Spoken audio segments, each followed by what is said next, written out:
Assalamualaikum warahmatullahi wabarakatuh. Perkenalkan, saya Rinda Sriwastiana dengan NPM 301220111.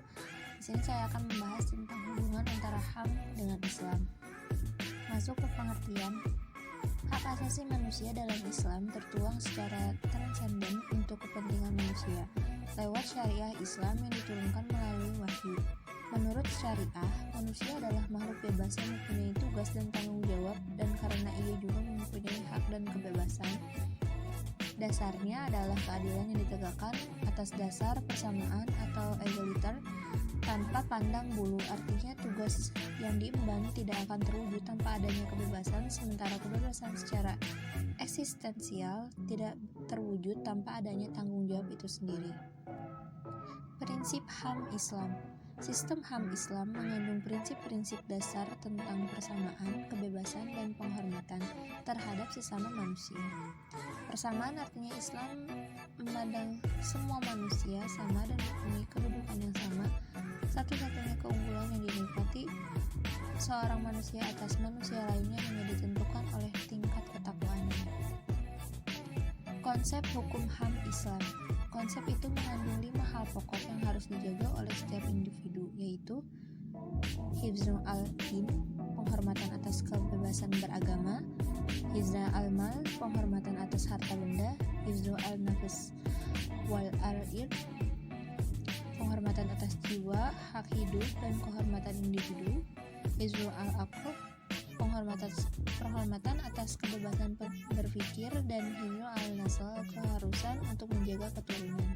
Kelima pokok inilah yang harus dijaga oleh setiap umat Islam supaya menghasilkan tatanan kehidupan yang lebih manusiawi, berdasarkan atas penghormatan individu, atas individu dengan masyarakat, masyarakat dengan negara, dan komunitas agama dengan komunitas agama lainnya. Perlindungan Islam terhadap hak asasi manusia. Adapun hak-hak asasi manusia yang dilindungi oleh hukum Islam. Yang pertama, hak hidup. Dalam hak hidup terbagi menjadi beberapa bagian. Ada hak pemilikan, hak berkeluarga, hak keamanan, hak keadilan, hak saling membela dan mendukung, hak keadilan dan persamaan.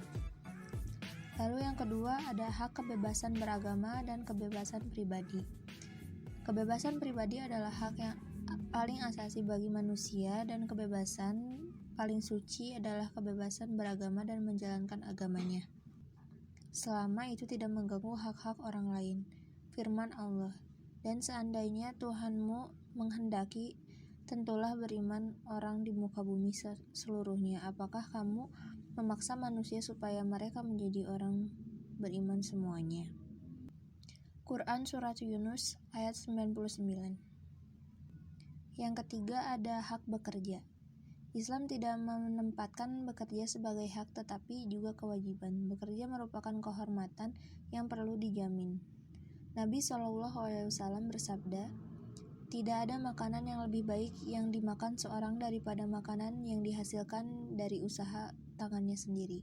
Hadis riwayat Bukhari. Kutipan maupun kesimpulan yang dapat kita ambil berdasarkan paparan di atas dan pembahasan di atas, dapat ditarik kesimpulan berdasarkan analisis. Dilihat dari kodrat manusia, hakikatnya telah dianugerahi hak-hak pokok yang sama oleh Allah Subhanahu wa Ta'ala. Hak-hak pokok inilah yang disebut sebagai hak asasi manusia atau HAM. Istilah HAM baru muncul setelah Revolusi Prancis, di mana para tokoh bourgeois berkoalisi dengan tokoh-tokoh gereja untuk merampas hak-hak rakyat yang telah mereka miliki sejak lahir. Akibat dari penindasan panjang yang dialami masyarakat Eropa dari kedua kaum ini, muncullah perlawanan rakyat, dan yang akhirnya berhasil memaksa para raja mengakui aturan tentang hak asasi manusia. Sekian dari saya, kurang lebihnya mohon maaf. Wassalamualaikum warahmatullahi wabarakatuh.